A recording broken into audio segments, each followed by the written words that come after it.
mucho de este cambio, pero por sobre todo lo principal es la dignidad. Tras el plebiscito, Chile inicia un largo proceso político e institucional. El próximo 11 de abril elegirá a los constituyentes para la redacción de una nueva Carta Magna. La Asamblea tendrá 9 meses para elaborar el proyecto, prorrogables por hasta 3 meses más.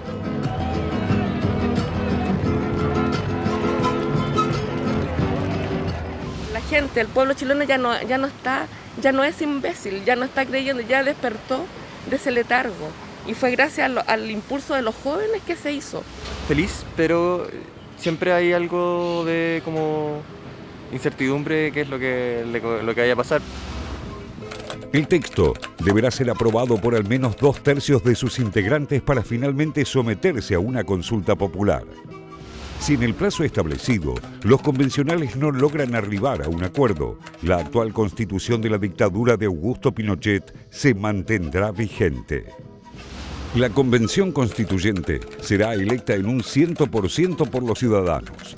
Estará integrada por 155 convencionales, contará con paridad de género y también tendrá cuotas especiales para integrantes de los pueblos originarios.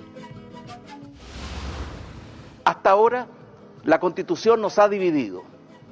A partir de hoy, todos debemos colaborar para que la nueva Constitución sea el gran marco de unidad, de estabilidad y de futuro, y que se constituya en la casa de todos.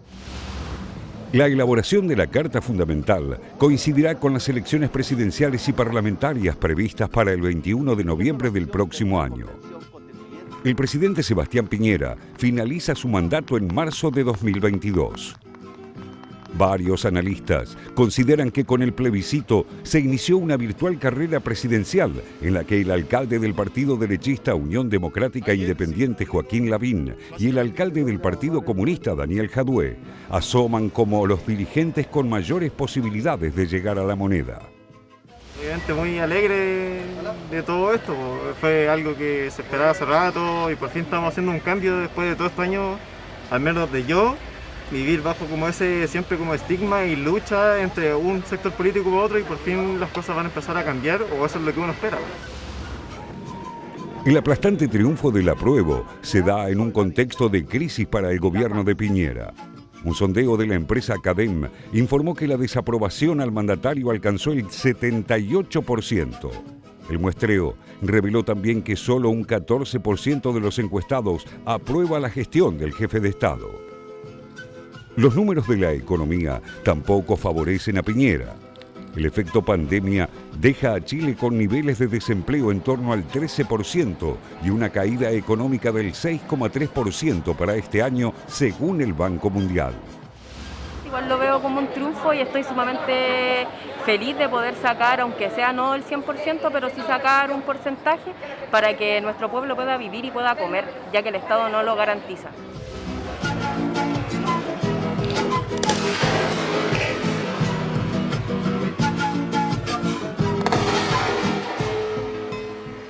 Hace un año, el estallido social exigió un cambio de rumbo.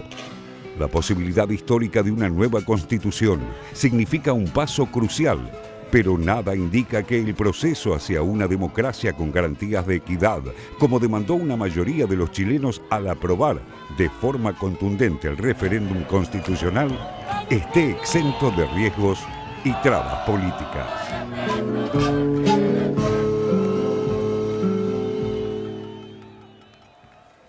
Un proceso histórico que lleva muchísimos años y que vimos este resultado de un proceso que se inicia, que es el proceso constituyente hacia esa nueva constitución, pero que ya en el año 2013, en las elecciones generales donde ganó Bachelet, el 10% de los votantes habían marcado en las boletas, es un dato de color, pero habían marcado la AC pidiendo la Asamblea Constituyente. Es decir, algo que se viene instalando en Chile hace muchísimo tiempo, que durante el mandato también de Bachelet se intentó avanzar, pero no lo consiguieron. La onda larga, digamos, del proceso empieza efectivamente ahí. Vino la rebelión de los pingüinos, Claro. después la rebelión contra el gobierno anterior de Piñera, etcétera. La onda corta es la que empieza hace un año con las protestas más masivas Totalmente. de las cabras, ¿no? Que saltaban los molinetes en el metro, en el subte chileno. Yo insisto con la idea de que un proceso constituyente que supone que tiene que reformar un país en el cual vote el 50% de la gente, para mí empieza con un problema. Después tal vez esto se revierta, digamos, ¿no? Pero esta cosa, insisto, aluvional, que le dé una legitimidad más abrasiva, más absoluta al proceso, yo por ahora no la veo. Lo veo muy encarrilado institucionalmente. Y con el riesgo además que ya tuvo algunas pruebas que resultaron fallidas. Recordemos que esta Constitución ya tuvo varias modificaciones, Sí. 2 reformas fuertes, Sí. o que pretendidamente iban a ser fuertes, la de 1989 y la del 2005, que fueron cambios muy parciales, o diría muy puntuales. Muy Efectivamente, puntuales, sí. digamos. Porque Fueron correcciones, Rulo. correcciones de cosas muy groseras, Sí. ¿no? Por ejemplo, la exceptualidad por cuestiones ideológicas, la primera, Sí. la segunda, darle algún rol un poquitito más notable a los partidos Sí, políticos. había una de dos que se modificó con Lagos en el 2005, que era que el jefe del ejército seguía siendo Pinochet. Recordemos que Pinochet convivió como jefe los senadores de vitalicios. los senadores vitalicios, los expresidentes, incluyendo Pinochet, tenían ese lugar de senador vitalicio, era una de las cosas que se eliminaron en 2005. Por eso hubo hasta ahora correcciones, nunca hubo un reseteo institucional de cero de la Constitución chilena. Es lo que se intenta ahora, ¿no?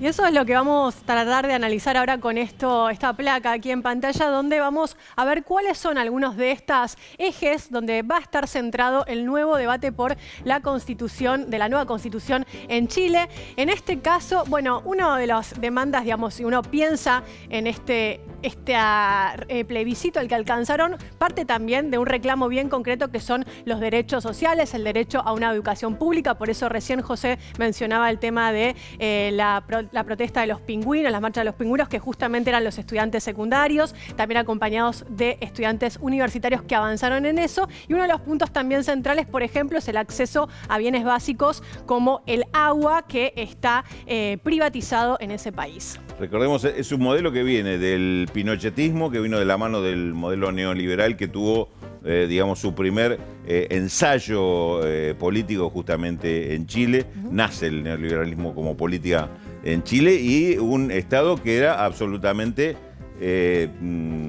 pasivo, digamos. No tenía, fuera de las actividades que tienen que ver con seguridad y algún espacio regulador, ninguna de estas actividades quedaban en manos del Estado. Ni educación, salud, seguridad social, ni vivienda. Todo esto es lo que ahora está muy cuestionado en las calles. Así es, Rulo. Y otra de las banderas que se vio muy fuerte en las concentraciones en Plaza Italia fue la bandera chilena, pero también la bandera mapuche. Y ahí aparece uno de los puntos que marcamos acá, que es el tema del derecho a las comunidades originarias, al Estado plurinacional.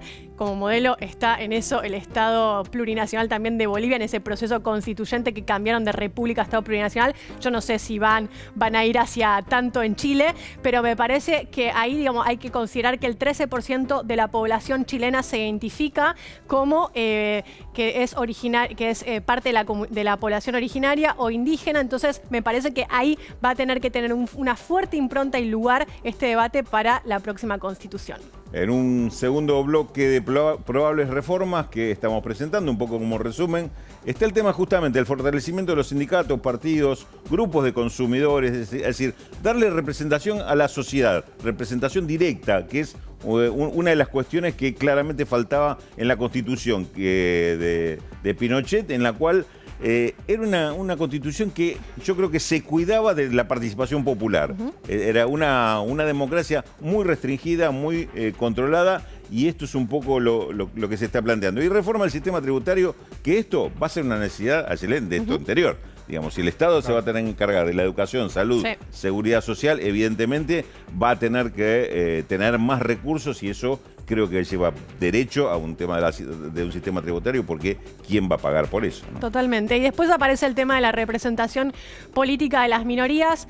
Bueno, las mujeres no somos minorías, pero aparece la cuestión de género ahí bien fuerte, que de hecho es una de las constituciones que tiene garantizado también la participación de género y la equidad, ¿no? De que sean 50 y 50, esa asamblea, esa convención que defina cuál va a ser el rol. Pero bueno, por supuesto que Además, no solamente la conformación de listas es importante, ese 50 y 50 de las mujeres, sino también en el resultado final de la conformación de esos 55 ciudadanos que conformen la convención. Recupero, perdón, Rulo, Sí. algo que decías vos. La presión fiscal en Chile, me fijé el otro día para una columna en Sí. en esta misma emisora, es 20%. En Argentina, 30-35 más o menos, ¿no? De presión fiscal sobre PBI. Es decir, tienen una capacidad tributaria, un Estado muy chiquito. Sí. Y para hacer algo de la todo Argentina esto, tampoco es de las más altas. no, de por la eso, región. pero para hacer algo de Sí. todo esto tienen que agrandar el Estado. No hay mucho con quedarnos. Absolutamente. Bueno, estas son algunas de las reformas que surgen, repetimos, de la demanda en la calle, de quienes se movilizaron por este tipo de expresiones. Vamos a ver cómo se refleja esto en quienes lleguen a postularse para ocupar esos cargos en la Constituyente.